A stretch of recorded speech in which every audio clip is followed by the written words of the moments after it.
Hello అండి, అందరికీ నమస్తే. Welcome back to our channel Sunitha talks. అందరూ ఎలా ఉన్నారు? బాగున్నారు? నేను చాలా చాలా బాగున్నాను. మీ అందరూ ఎలా ఉన్నారు, ఏం చేస్తున్నారు అనేది కామెంట్ సెక్షన్లో షేర్ చేయండి. అసలు మర్చిపోవద్దు. ఎగ్జాక్ట్లీ ఈరోజు వీడియో ఏ అమ్మాయి అయినా సరే, ఏ అమ్మాయి అని నేను చెప్పను కానీ ఎగ్జాక్ట్లీ మీరు ఇష్టపడుతున్న అమ్మాయి అయినా సరే అండ్ మిమ్మల్ని వదలకుండా ఉండాలి అంటే అస్సలు మిమ్మల్ని వదిలిపెట్టకూడదు. ఏదేమైనా సరే నువ్వే నాకు కావాలని నీ వెంట పడాలి. అసలు అమ్మాయికి ఏం చెయ్యాలి అప్పుడు నువ్వు? అర్థం కాదు కదా, చాలామందికి అర్థం కాదు.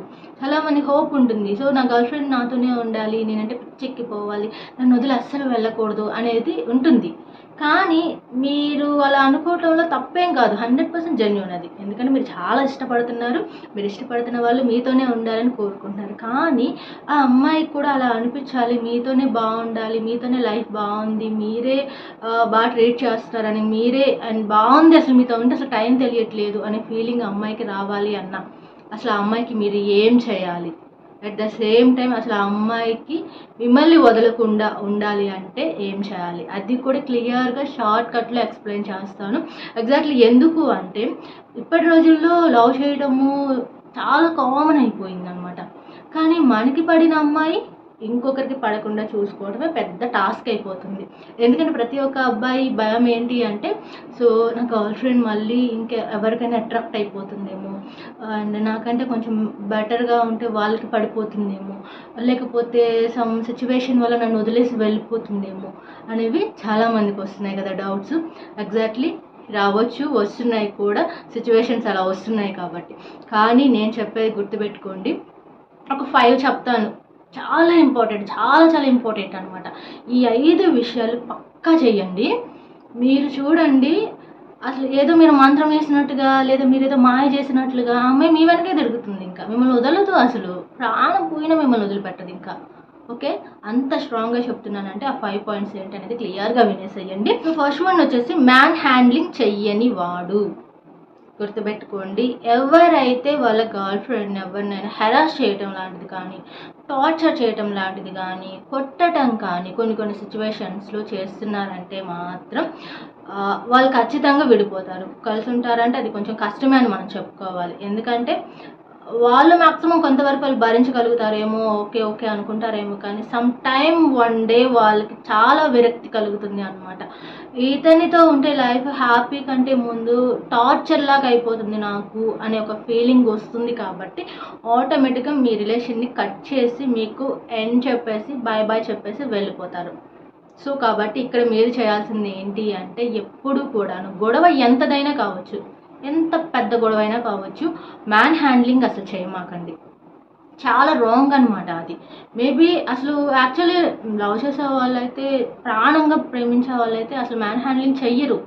కానీ కొన్ని సిచ్యువేషన్స్ వల్ల మేబీ కొంతమంది చెయ్యొచ్చేమో, కానీ సిచ్యువేషన్ని బట్టి కొంచెం వాళ్ళ కోపాన్ని అది అణుచుకోలేక కోపాన్ని ఎక్స్ప్రెస్ చేయడానికి కొంతమంది చేస్తుంటారు. కానీ బట్ అది చాలా రాంగ్ అనమాట. రిలేషన్షిప్ స్ట్రాంగ్ అవ్వదు, మంచి బాండింగ్ కూడా ఏర్పడదు. ముందు ఆ బాండింగ్ వీక్ అవుతుంది అనమాట. సో వాదన ఎంత పెద్దదైనా కావచ్చు, ఏం జరిగినా కావచ్చు, మ్యాన్ హ్యాండ్లింగ్ చేయమాకండి. ఇలా చెయ్యకుండా ఉంటే ఆ అమ్మాయి పక్కా మీకు సరెండర్ అయిపోతుంది అనమాట. అంటే ఏం జరుగుతుందంటే, ఇక్కడ ఒక లాజిక్ పాయింట్ మీరు పట్టుకోండి. ఇంత గొడవ అవుతుంది, నేను ఇంత పొగరుగా మాట్లాడుతున్నాను, లేదా నేను ఇలా తిడుతున్నాను, నేను ఇలా చేస్తున్నాను, అయినా కూడా తను ఇంత ఓపిక్గా, ఇంత సహనంగా నన్ను డీల్ చేస్తున్నాడు అంటే తనతో లైఫ్ సూపర్గా ఉంటుంది, నాకు ఫ్యూచర్ కూడా అని అనిపిస్తుంది ఆ అమ్మాయికి. అదే మీరు మ్యాన్ హ్యాండ్లింగ్ చేస్తున్నారంటే మాత్రం స్పాట్ అర్థమైపోద్ది లైఫ్ ఫ్యూచర్ ఎలా ఉంటుందనేది. సెకండ్ వన్ వచ్చేసి రొమాన్స్ అని చెప్పగానే చాలామంది అబ్బాయిల ఫేస్ బల్బులా వెలిగిపోతుంది కదా. ఎగ్జాక్ట్లీ, అండ్ రిలేషన్షిప్లో one of the part romance అనమాట. ఖచ్చితంగా ఉండేలాగే చూసుకోండి. యాక్చువల్లీ ఏంటంటే కొన్ని లిమిట్స్ అనేవి క్రాస్ అవ్వనంత వరకు కూడాను రొమాన్స్ అనేది రిలేషన్షిప్ని చాలా స్ట్రాంగ్ చేస్తుంది, చాలా చాలా స్ట్రాంగ్ చేస్తుంది అనమాట. చాలా మంచి బాండింగ్ ఏర్పడుతుంది. మీరు కావాలంటే ఎక్స్పెక్ట్ చేయండి. మీలో ఎవరైనా, ఐ థింక్ మీరు చూసినట్లయితే మీకు తెలుసో లేదో కానీ, రిలేషన్షిప్లో ఉంటున్న వాళ్ళు, లవ్ చేసుకుంటున్న వాళ్ళు ఎగ్జాక్ట్లీ అప్పుడప్పుడు వాళ్ళు ఒక హగ్, పీస్ ఇలాంటివి చేయడం తప్పేం కాదు. ఇది ఒక హెల్దీ రిలేషన్షిప్ అనమాట. అలా చెయ్యకపోతేనే ఏదో ఇది బాగాలేదు రిలేషను, ఏదో క్లమ్జీగా అనిపిస్తుంది, ఏదో లైఫ్లో ఏదో ఒక మిస్ అవుతుంది, ఒక పార్ట్ మిస్ అవుతుంది, ఒక బోరింగ్ వస్తుంది అనేది ఖచ్చితంగా అనిపిస్తుంది ఐ థింక్ గర్ల్స్కి. సో మీరేం చేయాలి అంటే, సో అప్పుడప్పుడు రిలేషన్షిప్లో కొంచెం వాళ్ళని మెచ్చుకోవటము, వాళ్ళని అప్పుడప్పుడు కిస్ చేయడం లాంటివి కావచ్చు, అప్పుడప్పుడు దగ్గరికి తీసుకొని హగ్ చేసుకోవడం లాంటివి కావచ్చు. ఇలాంటివి చేయటం వల్ల సూపర్ అండ్ హెల్దీ రిలేషన్షిప్ ఏర్పడుతుంది. బట్ అమ్మాయిలు కూడా అలాంటి వాళ్ళకి తొందరగా కనెక్ట్ అవటం కానీ, అంటే యాక్చువల్లీ రొమాన్స్లో కూడా వాళ్ళకి అర్థమవుతుంది. అమ్మాయిలు ఏమీ అంత పిచ్చివాళ్ళు అయితే కాదు, కానీ బట్ వీళ్ళు అది ఇష్టంతో లేకపోతే వేరే వేరే ఆలోచనలు పెట్టుకొని అనేది కూడా వాళ్ళు గెస్ చేయగలరు అనమాట. కాకపోతే హెల్దీగా జెన్యూన్గా ఉంటే మాత్రం డెఫినెట్లీ అది గుడ్ రిలేషన్షిప్ అవుతుంది. అండ్ థర్డ్ వన్ వచ్చేసి, నీకు నచ్చినట్టు ఉండు. నీకేం చేయాలనిపిస్తుందో చెయ్యి, నీకు ఎలా ఉండాలనిపిస్తుందో ఉండు, నీకు నేను ఉన్నాను కదా, ఈ ఒక్క వర్డ్ చాలు తెలుసా, వాళ్ళకి వెళ్ళిపోతారు. ఇంకా ఏ మునగ చెట్టు మీదకో లేకపోతే ఇంక వేరే చెట్టు మీదకో వెళ్ళిపోతారు. ఇంకా ఎందుకంటే వాళ్ళకి కావాల్సింది ఏంటి, వాళ్ళ ఇష్టాన్ని అర్థం చేసుకునే వాళ్ళు వాళ్ళకి కావాలి. అమ్మాయిలకి ఎగ్జాక్ట్లీ వాళ్ళు ఏది ఇష్టపడుతున్నారో దాన్ని ఎంకరేజ్ చేయాలి అనమాట. అలాగే వాళ్ళ ఇష్టాన్ని పెంచడానికి మీరు ఇంకా ఏదో సంథింగ్ మంచిగా మాట్లాడటము, మంచిగా ట్రీట్ చేయటము, మెచ్చుకోవటము, ఇలాంటివి ఎక్సెట్రా ఎక్సెట్రా చేస్తూ ఉన్నారు అనుకోండి, వాళ్ళ ఫీలింగ్ చాలా పాజిటివ్గా వెళ్తుంది అనమాట. వాళ్ళ అంటే దేనికి నువ్వు భయపడ మాకు, నేను ఉన్నాను కదా, మేబీ ఏమన్నా అయితే నేను చూసుకుంటాను కదా అనే వేలో మీరు కన్వర్జేషన్ ఉండటం వల్ల ఆటోమేటిక్గా వాళ్ళు కనెక్ట్ అయిపోతారు. మీకు అసలు వదులుకోరు, ఇంకా మీరు ఏమన్నా చేయండి వాళ్ళు మిమ్మల్ని వదిలిపెట్టరు అనమాట.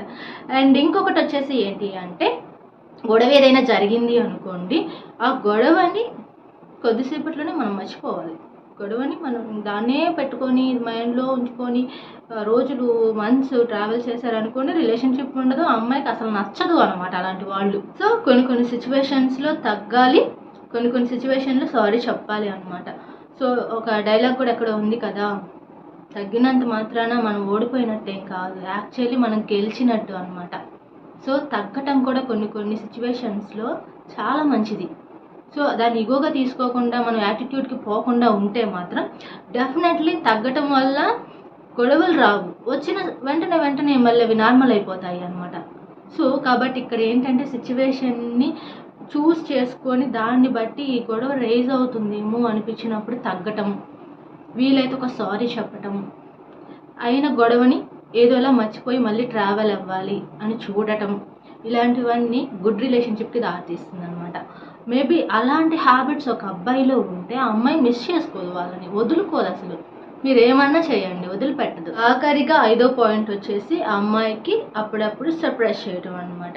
యాక్చువల్లీ గర్ల్స్ ఏంటంటే సర్ప్రైజెస్కి బాగా అడిక్ట్ అయిపోతారు అనమాట. అది కామన్ అనమాట, ఎవ్రీ గర్ల్కి కొంచెం అది మనకి సర్ప్రైజ్గా ఏదన్నా ఇష్టమైంది జరిగింది అనుకోండి, మనకి ఇష్టమైంది సర్ప్రైజ్గా మన కళ్ళ ముందుకు వచ్చినప్పుడు హ్యాపీనెస్ మాటల్లో చెప్పలేము, చాలా హ్యాపీగా అనిపిస్తుంది. అది కూడా ఎస్పెషల్లీ గర్ల్స్కి అనమాట.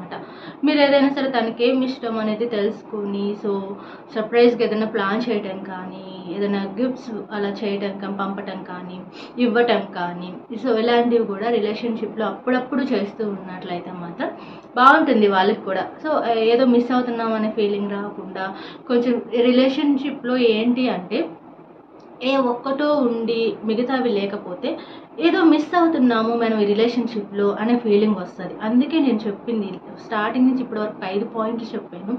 వాళ్ళకి ఏదన్నా మంచిగా హ్యాపీ ఫీల్ అయ్యేలా గిఫ్ట్స్, ఏదో ఒకటి, నేను గిఫ్ట్స్ అంటే కాస్ట్లీ అని చెప్పను కానీ బట్ ఏదో ఒకటి హ్యాపీనెస్ కోసం అలా ఇవ్వటం కానీ, అప్పుడప్పుడు వాళ్ళు మెచ్చుకోవటం కానీ, లేకపోతే వాళ్ళకి ఏదైనా ఫియర్ ఉన్నా పోగొట్టడం కానీ, లేకపోతే ఏమైతే ఏంటి నేను ఉన్నాను కదని భరోసా ఇవ్వటం కానీ, సో అప్పుడప్పుడు సింపుల్గా ఒక చిన్న రొమాన్స్ కానీ, అండ్ ఇవన్నీ కూడాను చాలా బాగుంటాయి. అలాంటి వాళ్ళతో రిలేషన్షిప్ కూడా బాగుంటుంది. అమ్మాయి కూడా అలాంటి అబ్బాయి లైఫ్లోకి వస్తే వదులుకోకూడదు అని కూడా ఖచ్చితంగా అనుకుంటారనమాట. యాక్చువల్లీ ఇక్కడ ఏంటి అంటే పాయింట్కి వచ్చేస్తే ఇవన్నీ ఉన్నాయి, బట్ మేము మేబీ అందంగా లేము అనుకోండి, మాకు వర్కౌట్ అవ్వదేమో అని కొంతమంది అనుకోవచ్చేమో. మేబీ అలాంటి వాళ్ళ కోసం కూడా చెప్తున్నాను. యాక్చువల్లీ కేవలం అందాన్ని మాత్రమే చూసే అమ్మాయి అయితే మాత్రం డెఫినెట్లీ అలాంటి అమ్మాయి అసలు మీకు వద్దు, ముందే చెప్పేస్తున్నాను. కేవలం అందం చూసే అట్రాక్ట్ అయిపోతున్నారు, వాళ్ళకి కావాల్సింది అదే అంటే మాత్రం అలాంటి అమ్మాయిలు వద్దు, అసలు మీతో ఉండరు. ఎందుకంటే గ్లామర్ చూసి అదొక్కటి చాలు లైఫ్లో ఇంకేం అక్కర్లేదు అనుకునే అమ్మాయిలు మీకంటే బెటర్గా అందంగా కనిపించారంటే అలాంటి అబ్బాయిలతో కూడా వెళ్ళిపోతారు వాళ్ళు. ఇంకా వాళ్ళ మైండ్ ఒక బ్యాడ్ మైండ్ అనమాట. సో అది మాత్రమే చూసే అమ్మాయిలని మీ లైఫ్లోకి రానివ్వమాకండి.